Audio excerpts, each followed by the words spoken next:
Good morning, everybody. It's Jeff Goldberg for the Sales Pro Network. It is June 9th, Friday at 10 a.m. here on the East Coast of the United States. I am a sales coach and trainer, and I work with both individuals and organizations to help them get measurable and sustainable sales increases. And I founded the Sales Pro Network to elevate the profession of sales and to create a place where salespeople can come and hang out, network with each other, learn from each other, ask questions, get advice and coaching from fantastic people like today's guest. And as you know, if you've been with us before, every Friday at 10 a.m., we do a live interview with somebody who can add value to the profession of sales. And once again, my friends, I've come through for you. It's my pleasure to introduce you to Jeff Bajorek. Jeff, I'm going to read this because it's so impressive. Jeff helps people to, oh, by the way, before I say this, if you're watching us live, please do say hello in the comments. If you're watching us live on Facebook and have not connected your account to StreamYard, it's just going to say Facebook user, so please put your name in. If you have any questions for our guest, Jeff, today, please put those in the comments and we'll get those taken care of. And finally, if you're watching us on the replay, please put replay in the comments. So back to Jeff Bajorek. He helps people to rethink the way they sell. He is a sales trainer, advisor, and a coach for B2B sales leaders. And he's the president of Parabola Consulting. And I don't usually do this, but I was so impressed with this quote from one of his clients. A director of business applications at Microsoft said, Jeff exhibits a masterful level of understanding of all things sales. He has an uncanny ability to simplify the complex and clarify the opaque. While pendulum swings in sales become the norm, Jeff is a consistent voice of reason. So it's my pleasure to introduce you to the consistent voice of reason, Jeff Bajorek. Good morning, Jeff. Wow, Jeff, thank you for that introduction. I want to thank my friend Dewan for saying those things about me. I've worked with Dewan in a bunch of capacities, and he's been a good friend, a trusted advisor to me, someone that inspires me in the space as well, because he's so wise. And I mean, I don't know how he gets away with saying things like that about me, but happy to be here today. Thanks for having me. And I want to say hi to Bruce and to Mitch so far in the chat who have said hello. I love the live streams because there is the live interaction. I have a podcast. You can go listen to that if you want to just hear me think, but if you want to interact, like, fire away. I mean, this is an open conversation among really bright minds in sales, and there's no reason to waste the opportunity. Sit and listen if you want, but if you're here live, you gave us your time. What do you want to hear? What do you want to hear us talk about? I know Jeff and I have plenty to talk about, but you know, if there's something specific you want to hear us riff on, then let's do that. Absolutely. Good morning, Bruce. It's always good to see you, Bruce Caseman, and Mitch Tobel, my favorite marketing guy. Good morning, Mitch. I do have plenty of questions for you because I did some research on you. So if nobody else has them, I'm going to riff, and until somebody else comes up with them, I'm just going to shoot. So let's start out with this. You say that salespeople and teams don't fail because they're not selling well, which I found interesting. It's because they're not selling. Please explain. Right. Do the work. Do the work. It's how often. Trying to think of the right way to frame this, because I was talking to two of my clients this morning, separate companies, separate salespeople. They've both been doing this a long time. They're pretty good at what they do. They have the skills. They're not using them. And in this case, the overlap was I'm reviewing these sales calls. I'm hearing them talk about deals. I'm kind of looking through the CRM just to see kind of where these deals are at. I'm an acting interim sales director in a couple of these companies. While I help to get them kind of up and running, and then I'll eventually help them hire my replacement. And what I see that is absolutely epidemic in the sales industry is, yeah, we'll talk again in a couple weeks, or we'll talk again next week, or let me review this and we'll call you. We'll be in touch soon. It's like, no, set the appointment. Set the appointment right now. You don't have a defined next step. And then you're going to call them in a week or 10 days or 2 weeks or whenever you remember, because that's another problem. And you're going to wonder why you're having such a hard time getting a hold of them. When while you had them, a bird in the hand, as they say, while you had them, you did not schedule their time. And the way that I like to think about it is, look, your prospect is open and in front of you. Your schedule should be too. So Jeff, when we talked, we talked actually several months ago about this live stream, event here. And you said, hey, I'd like to do this. Is there a fit? Can we talk? And we said, yeah. So we set a time right then and there to have the conversation about whether we wanted to explore it further. And so after that conversation, you said, okay, I'd like to have you on. And even though you were booking months in advance because you get so many great guests, and my friend Todd Capone heard that, I was doing this, and he sent me a text. He's like, "Oh, you're going to have so much fun." And I said, "Yeah, I scheduled this months ago." He's like, "Yeah, I'm already on the schedule for like November. I mean, we're recording this June 9th, right? I mean, so like you've got this stuff ahead of time." It's really easy for a salesperson to say, "Oh, I don't want to tell you how long it's going to actually be. I don't want to be pushy. I don't want to, feel like you're, being told what to do. So I'll just call you soon." Well, what the hell does soon mean? And so what happens is you don't schedule these next steps. When you had them in front of you, you could have gotten something on the calendar with them for next week or however long it's going to take you to review the documents that they sent you. Sidebar, it's probably only going to take you 10 minutes to review that document and decide that you can move forward with them, but you're going to say, "Oh, give me a week to look at this," right? You got what you need, you're ready to move forward, but you didn't schedule the next step.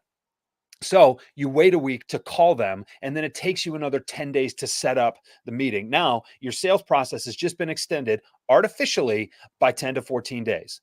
Why do you do that to yourself? And so it's like, it's not that you don't know what you need to do. It's not that you aren't already pretty good at doing it. It's that you're preventing yourself from executing the next steps in the sales process. And that's what I mean when people aren't selling. They're not actually doing it. People know how to pick up the phone and dial. They don't dial. They know how to send the emails. They don't send the emails, or they ask AI to send the emails, or they schedule something and automate it so that they don't have to actually get involved in the process. Almost every major problem we have in the sales profession today is from people who just don't want to sit down and do the work. And if you do the blocking and tackling of selling, it's amazing how much better your results are. Yeah, I'm with you 1,000,000%. It always boils down to the fundamentals as far as I'm concerned. And I could not be happier. I don't know if you saw me smiling, the big smile of recognition, but what you just said is what I consider the most important thing I teach salespeople. Of all the things that you and I, expound and share with people, the always setting the next appointment, I call it the BNAS, the best next action step while you're there, is the guaranteed moneymaker to shorten your sales cycle and make sure that you're working with interested people, because most salespeople end a meeting like you said. "Okay, I'm going to go back and I'll write a proposal. I'll give you a call. We'll set up another appointment. I'll come back and show it to you." But it's not easy to get through to people, even people who want to do business with you, because they're busy doing other stuff. By setting the next step while you're there, you're shortening your sales cycle and making sure that you're not wasting your time. I love that one. I mean, forgot that it was Todd Capone who I found you through. it- I got to tell you, first of all, I love Todd. We worked together 1,000,000 years ago at the same organization. He owned a franchise. And I've said this to his face, so I'm not saying anything behind his back. I had no idea how brilliant he was back then. His right. book, The Transparency Sale, and now The Transparent Sales Leader. I read those books and went, "Who wrote these books? It can't be my friend Todd. He really gets it, man. Oh, He's just terrific." And yes, he's coming back, I think, in November with another guy we worked with there, an amazing sales trainer and good friend of mine, Steve Bookbinder. We actually have a question for you. We said you help people rethink the way they sell, and Mitch says, "Why rethink?" well, because I think there are a lot of superstitions out there that need to be challenged. I think there are a lot of things that are taken for granted that don't need to be taken for granted. And I think we get into these heuristics. Todd would be really proud of me for using that word heuristics, right? But we get into these patterns. We get into these just kind of rote memory routines, right? And routines turn into ruts, turn into canyons if we're not careful. And before long, we have blinders on. And if the opportunity isn't put right in front of us and we don't know what to do with it, right? So when you take a step back, when you think instead about what you're trying to accomplish instead of the way you've always done it, what happens? You're open to new possibilities. You're open to creativity. You can be flexible when things like, I don't know, a pandemic come and disrupt the way that everybody did things for so long. It's funny. I was very vocal about this during the height of lockdowns and things like that. People are saying, "Oh, I can't sell now. I can't sell virtually. I can't sell if I'm not in front of my customers physically." Like, then you could never sell. Because what you're really saying is, I can't get anybody's attention unless I have a credit card paying for a meal or a round of golf or some kind of event that would buy me an audience with them. I don't have anything of value to present or discuss or any kind of problem worth solving. I'm not someone worth talking to. I don't have anything worth talking about. But if I buy my time, I can get in front of customers and they like me enough and they're going to spend the money with someone. It's like, what are you saying? I mean, I learned really early in my sales career that you lose business the same way you win it. So if you win it because you bought that nice bottle of wine at dinner, just wait until your competitor buys another one. If you won it because you were the lowest price, just wait till someone beats you by a nickel. If you won it because of fill in the blank, that's how you're going to lose it. The motive of the customer's purchase, or the motive behind the customer's purchase, is going to dictate how they buy things in the future. Your way to overcome that, to build loyalty, to build value, to become a trusted advisor, is to influence their motive to buy, not to just make a brilliant presentation. And that's why we talk about being problem centric in our conversations and problem centric in our prospecting, and being provocative to make them think about things that they hadn't been thinking about before. And this gets into my rethink. Not only do you need to rethink the way you sell, you want to influence your customer, your prospect, to rethink why they're trying to buy what they're buying. The best moment in the entire sales process is in discovery, when your prospect says something, they stop and they're like, I've never said that out loud before. I just realized this. They need to say that thing out loud that they've never said before. And more importantly, they need to hear themselves say that thing out loud. And then they sit back in their chair and they're like, wow, sometimes they'll smile, sometimes they'll frown, but that's when you know you've made a significant impact. You're not going to have that moment every time. You're going to have it a lot more often than not, but you should be striving for that moment. And if you're not striving for that moment, you are not building a trusted advisory type of relationship. You are not doing true consultative selling, and you are not going to win a lot of those deals. Your win rate is astronomical when that moment happens. So while you may not always get there, if you're not striving for that moment, you are hurting yourself and you're hurting your chances. Absolutely. Munish gives you a thumbs up, so he's in agreement. Carrie Awesome. says, I love the energy of this conversation. Good morning, John Hill. Good to see you. And good morning, Donald Levine. And by the way, not only would Todd be impressed by your use of the word heuristic, but if you could quote a sales expert from 1909, he'd be really impressed. That's an inside joke. You got to know Todd Capone for that one. Yes, it is. Yes, it is. Arthur Dunn. I'm just going to say Arthur Dunn, and Todd will be happy. If Todd is listening, he just got a big smile on his face. You also say that part of the problem is that sales leaders don't hold their people accountable. What should a sales leader be doing? Holding their people accountable, Jeff. You just said it. Oh, you want me to explain that? Oh, okay. Well, a little bit. In what way? Making sure that you do what you need to do. And I don't mean by micromanaging. I mean by treating you as a customer, by remembering that what you two decide is in the best interest of not only you, not only them, but best interest of the company, making sure that they're checking up on you so that you're doing the work, supporting you. And by checking up on you, again, I don't mean looking over your shoulder. People think accountability is a dirty word because they conflate it with micromanagement. But when you really break these terms down, micromanagement is the opposite of accountability. Micromanagement is, I don't trust you.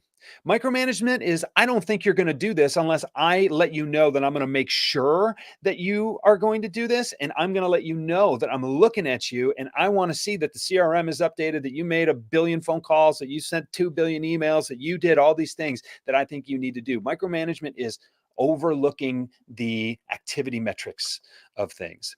Accountability, on the other hand, on the other side of this spectrum, is, hey, Jeff, we decided what we needed to do together. And how we decided what we needed to do together was understanding what the best interest of everybody are, however my part of speech is correct there. My grammar teacher would not be happy with me right now. But we just decided what a win-win-win situation is. It's a win for you, it's a win for me, win for the company. And so it's in all of our best interest for you to do this. It's my job to hold you accountable by making sure you have what you need, making sure you have the support that you need, making sure that I can help you to execute on your goals in any way that's possible. And and as I step out of this kind of role play here, that you will never perform better than when someone is looking after you with your best interest in mind. right? It's the 100%. reason we hire personal trainers at the gym. It's the reason that we hire coaches. It's the reason that, we have accountability partners when we have some kind of goal that we want to set. It's not that someone's going to micromanage you. It's that, okay, have I done everything I need to do to accomplish this? And if so-and-so were looking at me right now, if we were in a conversation right now, what would they ask and what would they be looking for?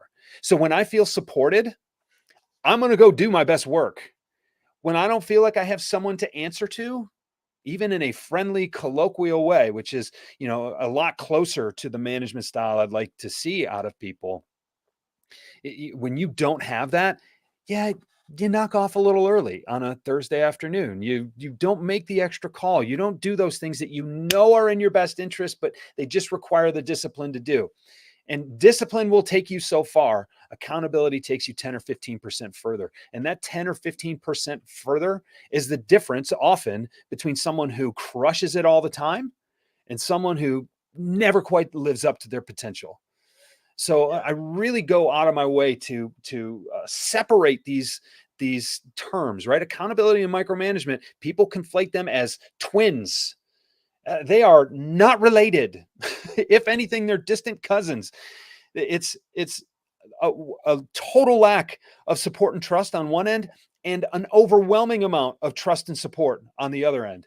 And until you start looking at it that way, you're making a mistake. So we need to have results-oriented meetings once a week or once a month. Maybe a little more often than that if you sell something transactional. But if you're leading a B2B sales team, chances are once a month for 10 or 15 minutes, you need to sit down and you need to have a results-oriented conversation. What happened last month?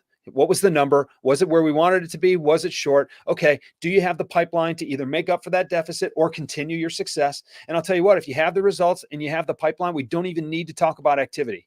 And some of you may notice that this is something lifted directly from my friend Mike Weinberg's book, Sales Management Simplified. I have not ever seen a better results-oriented template for a brief results-oriented meeting ever. And Mike's a friend of mine. I give him full credit for that. It's the best sales management book I've ever read. I think it's the best one it's ever written. It intimidates me to even, take on the topic because he's done so well, to put this stuff together. But like that is just such a simple framework. And all it is a regroup on a monthly basis to make sure that everybody knows what's really important. Yeah. And the results are more important than the activities that go into it. So by the book, he goes into way, better detail than I ever could. But from that standpoint, what I see between sales organizations that work and sales organizations that don't is leadership put in place to remember that not only are the results, because this sales is a results-oriented game, not only are the results vitally important, but the reps delivering results need to feel supported and accountable. They're not just out there doing their own thing. And I think that is something that, that opens an entire door. And it opens Pandora's box in terms of, how do you relate? I want to make sure you're doing what you need to do to be successful with, hey, go do it your own way, which is what I talk a lot about when it comes to, I say you never sell better than when you sell like you. Well, I think it breaks down pretty simply to this kind of format. You've got your sales process, which is the science of selling. We talk about selling being an art and a science. The sales process, that's what has to happen in order for a sale to be completed. That's up here. Okay, that's the science of selling. Underneath here, we've got your methods. Jeff, you're going to sell differently than me. We're going to sell differently than John, than Donald, than Mitch, than Bruce, than Munish, than Carrie. Everybody's going to sell differently. It's the leader's job to make sure that the methods are accountable to the process. That's where this all fits. So the leader creates an environment for sellers to sell their best. And all that has to be checked on a regular basis is, hey, Jeff, I don't care how you do it. You're going to use different words than me, but I want to make sure that what you're doing is leading to the results that we're looking for. And as long as we can square that, I want you to go be you. And so accountability comes a lot more. It comes into play with regard to the results that we're trying to create, but it also is the job of the leader in creating a vulnerable environment where reps can feel free to fail so long as they are striving for success. And it's just that checkpoint that says, okay, great. I see what you're doing. How do you feel about doing it? Well, I feel good about the way I'm doing it. Okay, great. Is it going to lead to the results that you're looking for? Are we seeing progress toward that? Yes, I do. Okay, great. Because as long as the process is being implemented, as long as the boxes along that process are being checked, we're in good shape. And that's this accountability concept is just pervasive throughout an effective organization. It's not just about the monthly 15-minute meetings, although that's the linchpin of this kind of environment, I guess is the right word for that. Yeah, could not agree more. I've been in sales for 48 years, and much of that was as a sales manager, as an employee for corporations. And like you, I do outsource sales management. And I found that, well, I came up at a time when it was, I'm the boss, you're going to do it my way because I tell you to.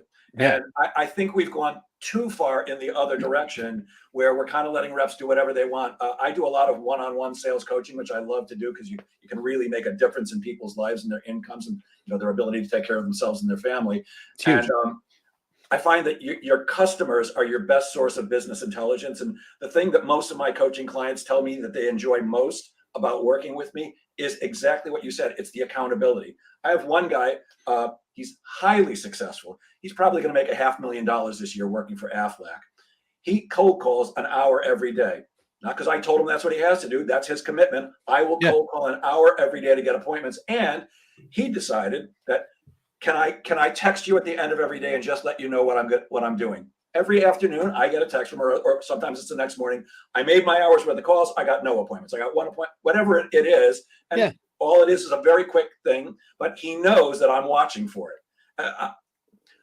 I pride myself in being a person of integrity. I consider, after my 3 kids, is the thing I value most in life, me being a man of my word.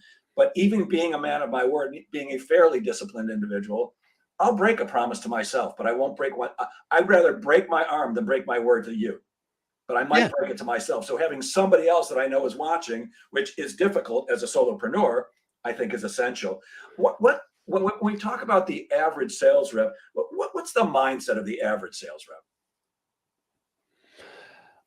I hope they like me enough to buy something from me. I think that's really it. And that's kind of we asked that question. I'm like, well, I could answer this in so many different ways. It's not one of belief. Certainly there's so much doubt. So much of selling is trying to it's like you're trying to play a chess game and you're not very good at it.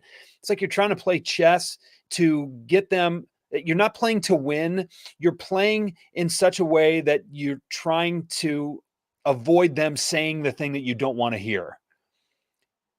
I see you nodding and smiling. So I think, I don't know if I said that exactly correctly, but it's, as I'm reviewing calls and I'm listening to reps talk and I'm listening to them sell, and it's like, wow, you are dancing all over this place, just hoping they don't say you're too expensive. Right. And it's like, guys, if you just believed enough in your product, if you just believed enough in your service, your solution, if you believed so much in the problems that you solve, that they are worth solving and that they are actually worth solving in an expensive manner, if you believe that your solution was head and shoulders better than the others because it's differentiated in its approach and in the context and everything else, like it is amazing how much you can sell it for. I see reps talk themselves out spending their customers' money for them. Oh, they'll never buy this. Oh, this is too much. It's like, okay. And I think that's because we approach it from the wrong context, from the wrong direction. If you approach it as, okay, this is a piece of software, it costs a little bit to develop, but it's infinitely scalable. So it's not like it takes up a lot of space or whatever. Like, is it really worth all that much?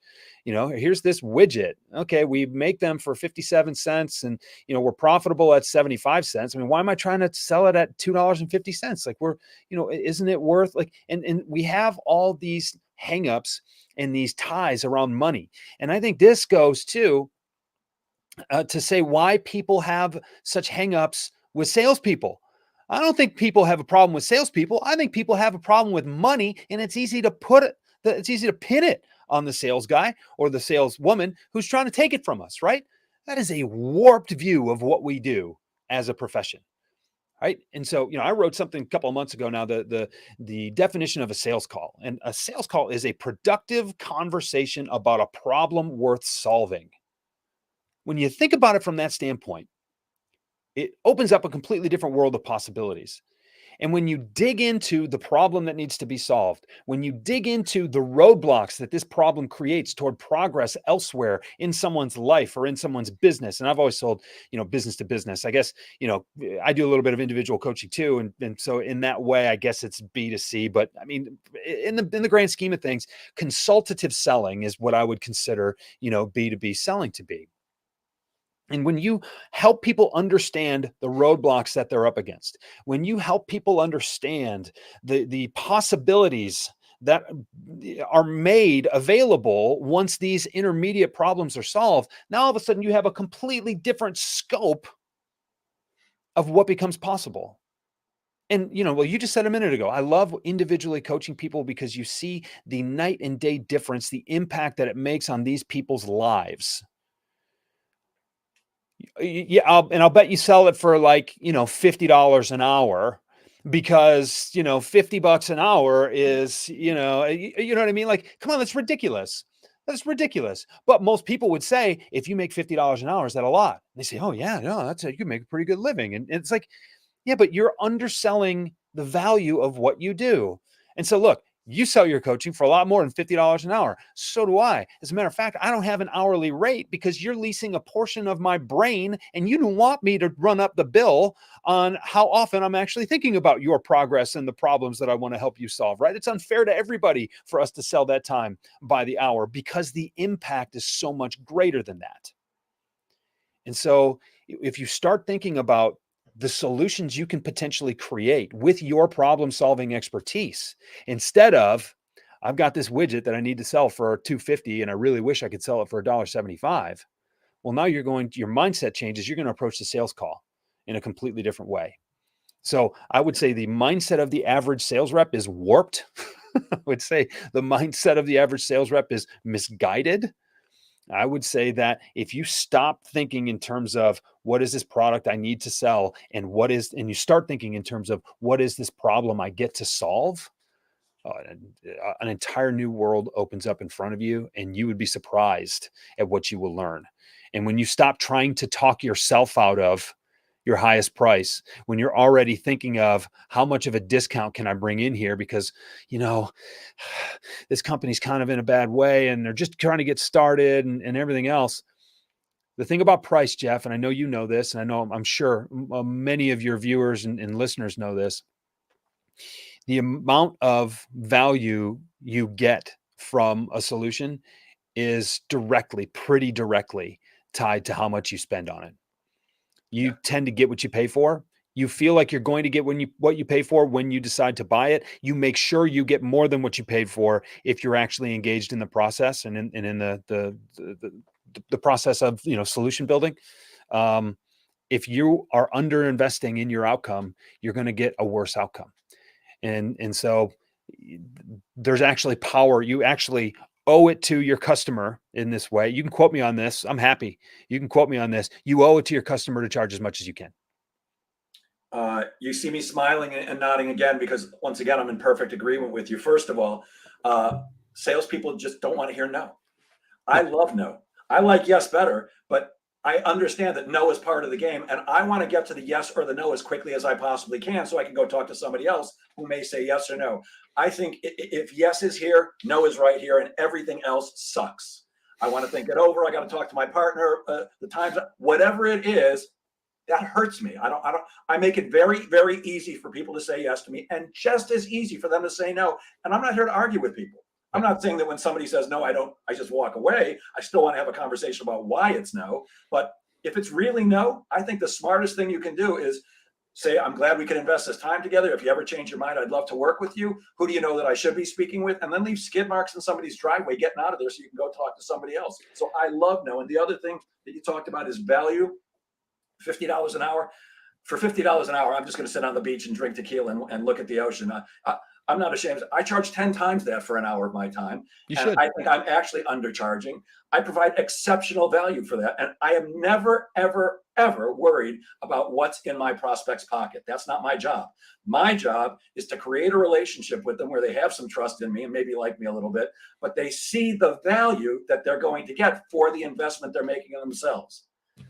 That's our job. How do we create that relationship, and how do we express the value in a way that the prospect goes, oh, that's not cheap, but you know what? I need to do this because this is an investment that's going to pay off big time. And if I'm not delivering on that investment, shame on me. Shame on you for mistakenly being bamboozled by me, and shame on me for not really delivering. So I'm with you 1,000,000%. If it doesn't sting a little bit, you don't have you don't have their attention, and the attention is bigger. The attention is the problem. I remember having this conversation when I first started my business. I remember having this conversation with my financial advisor, and we were talking about pricing. And I said, you deal with people all along the spectrum. You've got high net worth individuals. You got people just starting out. We're both of a similar age. And when we both got together, we were both just kind of starting. He was trying to build. I didn't have much, but he provided me with some expertise, and he's like an extended family member now. And I just remember asking him, I said, how do you do that? I mean, do you charge everybody? How do you price? He's like, oh, I don't have a static price. He's like, if I'm providing a financial plan for someone, and he said, let's just say I charged $500 for an assessment, right? And I have this family that I'm trying to help, and they're looking between couch cushions, and they're going to friends, and they're, walking in the parking lot with their head down just in case there's a $5 bill laying there that they can pick up, whatever. He's like, that family at $500, I have their full attention. He's like, if I take that same assessment, do everything identically, it's the same process, the same amount of time, but I take that $500 assessment to someone who's worth $50 million, that I don't even have their attention. He's like, I have to charge something different for the same work because I need to make sure that they're going to get the solution out of what I'm trying to do for them. Yeah, and that made me think differently. It's made me think differently for the last, 8 years now since I started this business. And so price is a lever. Price is something that gets people's attention. Price is something that helps you build the productive tension that you need to create to get them to make the decision that is going to help them. I'm not talking about manipulating anybody. I'm not talking about coming up with some astronomical, unbelievable price that is laughable. But what I mean is there is a reason why your product is priced the way it's priced. There's a reason. If you work for somebody else, you probably didn't set the price. There's a reason that solution is priced where it is. If you don't believe in that reason, you're selling the wrong thing. Go sell something else. Absolutely. And once you believe in that reason, once you yourself are sold on the value of that product or solution, now go out there and instill value in other people. Yeah, that's absolutely. your job. Jeff, my coach charges 50% more than I do. And you know what? I'm thrilled to pay it. Why? She provides exceptional value. She's not a sales coach. She's a transfer. She helps you be the best version of you. Yeah. And she provides magnificent results. I mean, she's amazing. If she said tomorrow, I'm raising my prices again, like, okay, whatever it is, because I get great value out of it. And that's really what it boils down to. When you provide enough value, price becomes unimportant. And I'm not saying that there are not people that will cut you off at the knees for a nickel, because there are some, but it's sure not most. It's why most of us are not driving a 1975 Honda Accord. You can buy one for $500 and they run forever. They're great cars. Probably still running you. Sorry? They're probably still running too. Yeah, they're great cars. I had a Honda Accord at one point. They're terrific cars. They're not sexy, but they're great cars and they run forever if you take care of them. But there's a reason why people buy, $95,000 Mercedes or whatever it is people drive. It's because they see the value in $95,000 more value in owning a new Mercedes than a 1975 Honda Accord. That's our job. How do we get the prospect to understand the value? And that's when you don't hear, oh, I can't afford it. Actually, you might hear I can't afford it, but you're not going to hear that your price is too high, which are two very different objections. Yeah. When you hear the price is too high, you screwed up, salesperson. Right. That's not the prospect. That's you. When they say I can't afford it, that's another story. And I understand. I've talked to many people who say, I'd love to do that, Jeff. I don't have the money. And of course, my answer is that's exactly why you need me. But okay. Right. It's not always practical. Right. It's nobody buys a Rolex because they need to know what time it is. Nobody buys a Mercedes because they need a ride to work. There are other experiential kind of things. There are ego driven, status driven decisions to be made. And it's not a commentary on that. I think it's important, but you need to understand, again, it's the motive to buy. If you need to know what time it is, I'll tell you what, for $15, you can go buy a knockoff, not even a Timex. You can buy a knockoff Timex Ironman, watch for $15. They'll tell you what time it is. It's digital. You'll change the battery every 5 years and you will know what time it is. Chances are you have a phone that'll tell you what time it is. You don't even need to wear a watch. So it's like, but yet people buy these $20, $30, $50, $150,000 timepieces. And then they'll say it's because it's an investment. Yeah, if it's an investment, then it'd be locked up in a safe somewhere. You're wearing it because it says something about who you want to be perceived as, right? Yeah. So there are always motives to buy that are more or beyond the simple dollars and cents equation of, if I bring this in, then if I spend this much, then I bring this in. And the concept I've been working on recently is this equation, right? It's X is the value of solving the problem. Y is the value of, or is the perceived value of your means of solving the problem, right? So you have to get your prospect bought in on a couple of things. One, that the problem is worth solving. Okay, so we'll call that X. The other way is they have to be in love with the way you want to go and solve it, because it's differentiated, because it provides different perspective, because it approaches it from a different angle, because it uses different resources, whatever it is. But when X plus Y needs to be greater than the price you're asking for. That's all. And when X and Y are big enough, it doesn't matter how much money you ask for. Agreed. And it's not for everybody. Jeff, we have a question from one of the listeners, and I came up with about 75 questions for you, and I think we've gotten to 3. So I'd like to fire some at you and get some quick answers here. But John Hill, who is a trade show coach, says, what is your response when you're at a trade show selling a product and somebody comes up and asks you, how much? Who's asking? I would volley that back, and I would use some kind of humor to discuss the situation. And then what I would really, and then if they pressed, I'd say, John, you're asking me how much. I really don't know what to tell you, because you're not going to be able to, I don't have the context to understand. Now, what I sell is highly customized, and I can tell you that for a certain amount, you're going to have access to my online platform for your entire team. But until I know how much, how big your team is, what you're trying to solve, etc., I'm probably not going to tell you much, because what it means to me doesn't mean anything to you at this point. So I would say, who's asking and why are you asking? Bingo. Right. That was my thought exactly. When somebody says how much at a trade show, I'd say, I'm just curious. Why do you ask? There's some reason why they want to know how much. It's not, they might just be just curious, but they probably have some interest. So, and then it's time to ask questions. Let's delve in and find out why they want to know. And I'd be happy to say, I'd be happy to give you the number. Let's delve a little deeper though.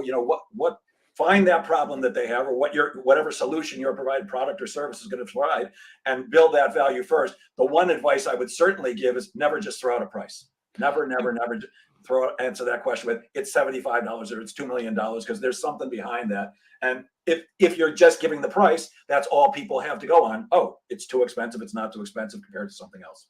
I mean, if you're feeling frisky, go ahead, throw a number out there, see what happens. Like, what kind of mood are you in? How much do you want to play around with this person? What is their whole vibe when they walk up? Are they walking up, John, as I'm imagining you walking up with a smile on your face saying, okay, how much? Knowing that that's a ridiculous question to ask me without providing any context. I'll play with that. I'll banter with that all day.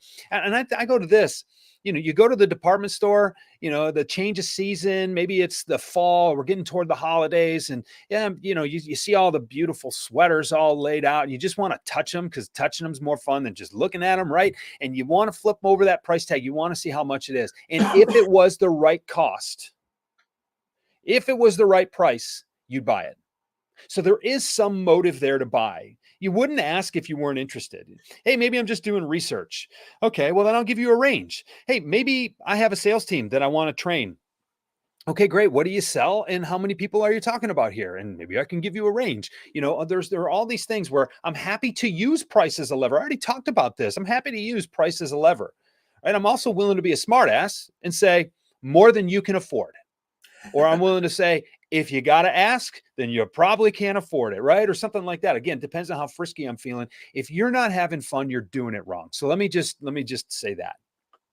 Yeah. But there is a point in time where even the tire kickers would buy if the price was right, which suggests that there is some level of motive there. And until you uncover that motive, until you understand the value of them even approaching a solution to their perceived problem, it really doesn't make sense to tell them how much. Yeah. So I've use used that as a playground. I've used the range thing many times, especially when I'll get a call like, "Hey, I work for so and so. She's the VP of sales here, and she asked me to find out what you charge." And my answer is always, "Look, I've done programs for $500 and I've done programs for $225,000. I know that doesn't really help you very much, but I think Right. the smart thing to do is let's set up a meeting for you, me, and your VP of sales so we can discuss what you really need, and then I'd be happy to give you an exact number. Does that make sense to you? Because Yeah. I'm definitely I don't know what the price is going to be until I know what you need." And it's not about, let me figure out how much the problem is worth so I can soak you for it, right? And that's the thing where some prospects are gonna, they want to own the leverage. They want to feel like they have some leverage. And I think when someone says how much without any context, it's a little bit of a power play. So what you need to do is indulge that power play, because if you overcome it, there's 12 other people in this exhibit hall who will give me a price. You just ruled yourself out. So if you don't want to play that way, maybe you're okay walking away from that opportunity, that's fine.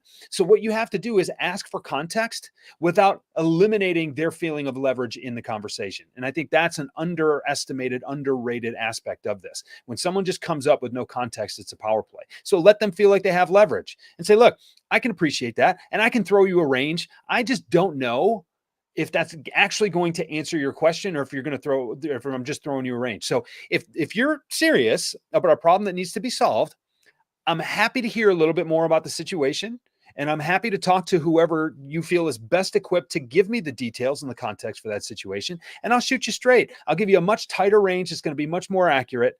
That will get even more accurate the more information you give me. Yep. So I respect where you're doing. I think, I mean, hey, thanks for including me in your research. I want to be fair to you. I don't know how I can do that right now. And I love that. I want to be fair to you. That's great, because you're saying I want to take great care of you. Jeff, I want to switch directions for a second, because we've been sure. talking a little bit about selling and about managing. I'd like to talk about the thing that I find is usually the biggest challenge for most salespeople. They're simply not speaking to enough prospects. They just aren't. So how do we prospect like a pro? Start by being someone worth talking to and having something worth talking about. That's first.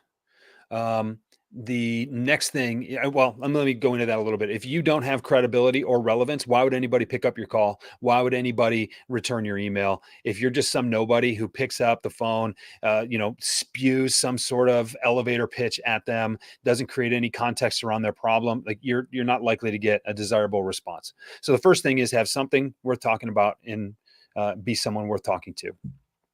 Second thing is,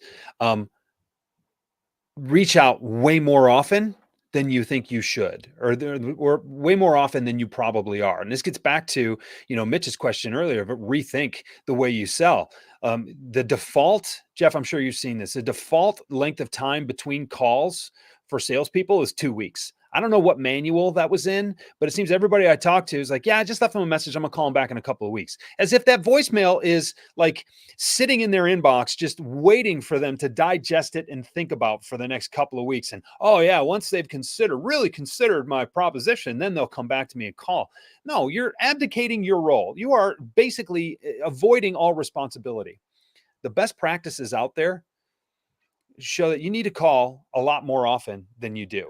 And 2 weeks is not nearly often enough. I recommend that people call a little bit more than once a week, because that's often enough to maintain your top of mind status. It's often enough to build a little bit of momentum between calls. You don't lose that momentum like you do when you've done, every 2 weeks. If you call 10 times every 2 weeks, you've not made 10 calls, you've made the same call 10 times, and that doesn't help you. Okay.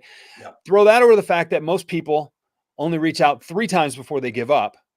And the published best practices data out there suggests that it's at least 9 times before someone will actually respond to you. So when you realize that 92% of people give up after 3 attempts, and 60% of the sales are made after the 8th or 9th attempt. What you realize is that 8% of the salespeople out there are making the majority of the sales, and that tracks. So I kind of put this all together in a Venn diagram, and I say that, you need to reach out 5 times over 4 weeks. That's every 4 business days. That's enough to maintain top of mind, not enough to be an overwhelming pest.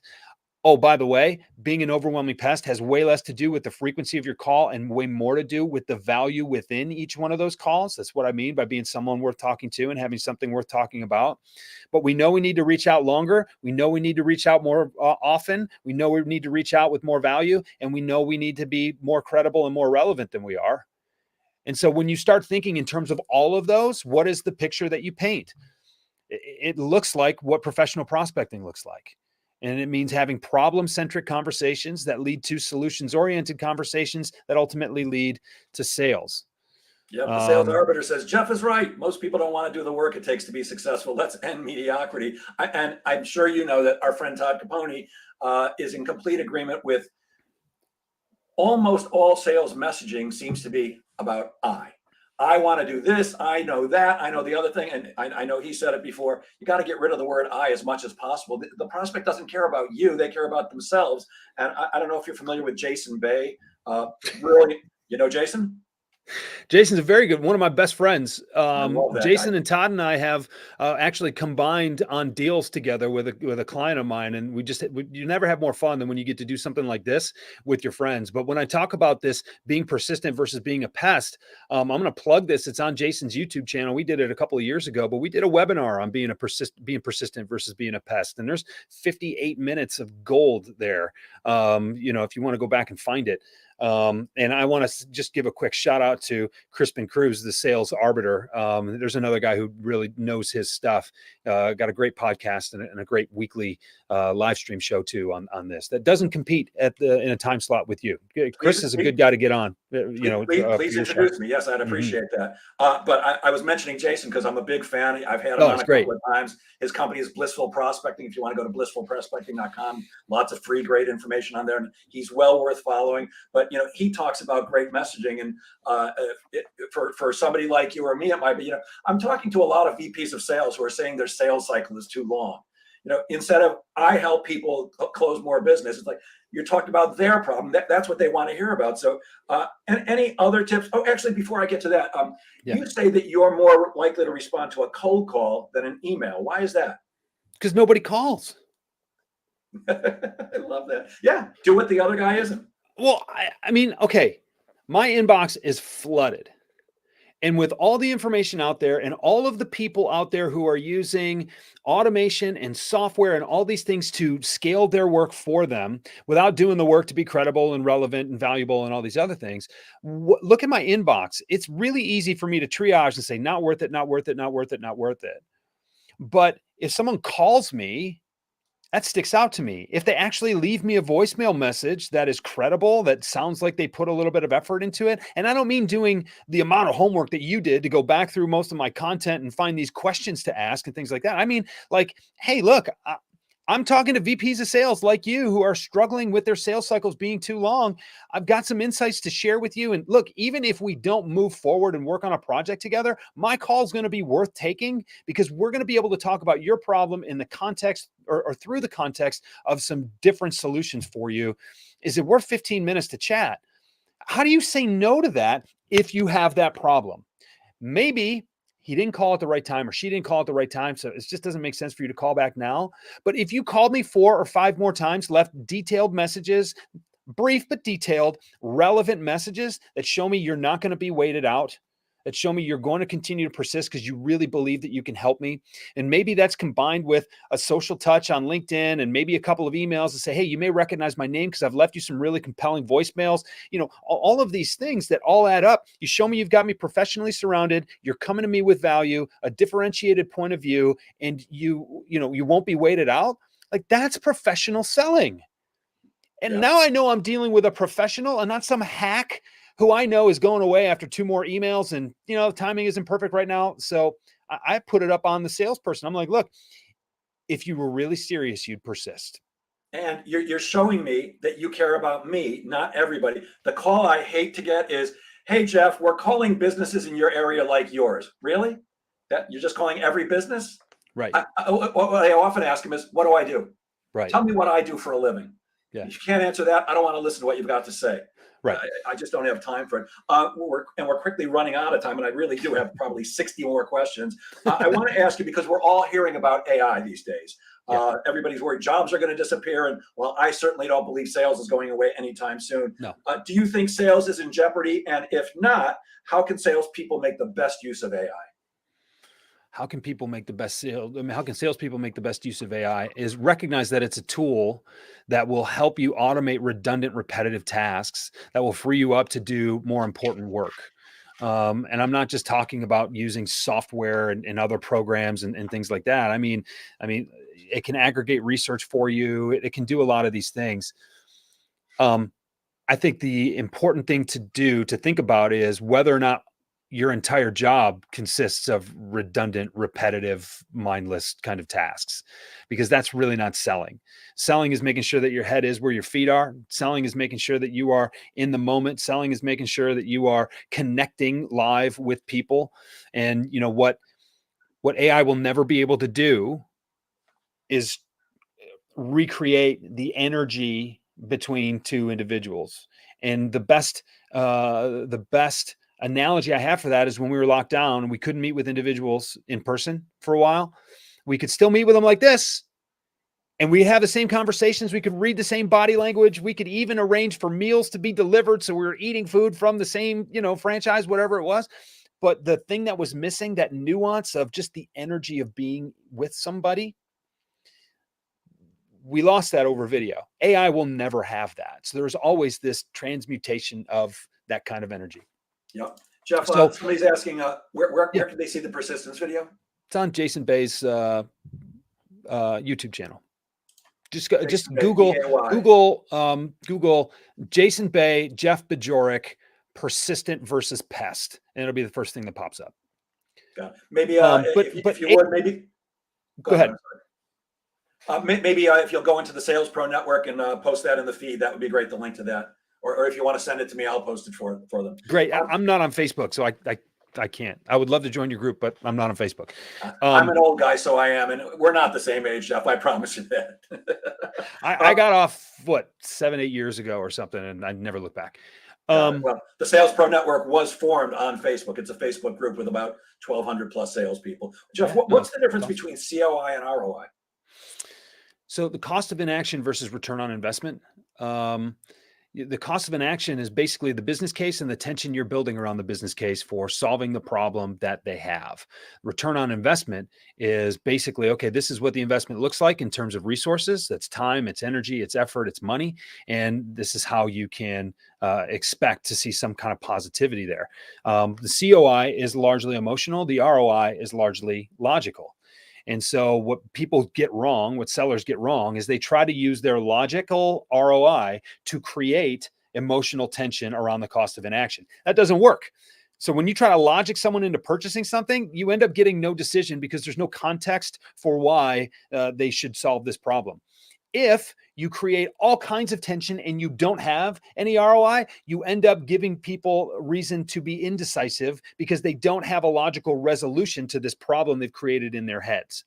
And so you have to have both COI and ROI, but if you put them in the wrong order, it doesn't work. So stop talking about how value driven your pricing is and start thinking about the value of solving the problem, and have that customer have that moment, create the situation where your customer has that moment where they think out loud, wow, I never thought about it that way. I've never heard myself say that before. Okay, I get it. This is a problem we have to solve because it's impeding this and it will lead to this. And the implications of this are far reaching. Okay, now all of a sudden we've painted this huge picture about the value of solving this problem. And now, even though it's list price for you, it's only this much. It's a drop in the bucket in terms of the cost. And so we've got the emotion in this big cloud over here. And now the ROI is a very tangible, logical progression for how to relieve the tension or release the tension that's been created. So, hey, you've got a problem. There are far-reaching implications. This is what we need to do to help get you out of here. Let me show you a path to this that makes clean sense. Got it. Perfect. I was reading one of your posts on LinkedIn, and just earlier this week, I was working with a coaching client. One of the things I'll do with them, obviously, I have one-on-one sessions on Zoom with them, but I also sometimes listen to their recorded calls, or they'll record a sales meeting on Zoom, and I'll watch that, and then that helps me with the next session. And I'm not going to mention his name just in case he's listening. I don't want to embarrass him, but in this video that I was watching of him talking to a prospect, he said, "Look, I'm not trying to sell you anything here." I wasn't too thrilled with that. What's your take on when somebody says, "I'm not trying to sell you anything"? When you're on a sales call, why would you ever want to say that? I don't know. And it's this apologetic behavior for doing something that you should inherently be proud of. If a sales call is a productive conversation about a problem we're solving, why are you ever sorry for that? And I want you to think about what your prospect feels when you say you're not trying to sell them anything. How does that help you sell them something? Well, you lied to them. It's a bait and switch. And I know you don't mean it to be that way. So when you say that, all you do is give away leverage. I'm not trying to sell you anything. Okay, well, then why are we talking? Well, no, I mean, I actually want to sell you something, but we'll get there. Oh, so you're lying to me. Well, no, but think about that. Like, just don't say it. Just don't say it. You lost all accountability. And think about what happens.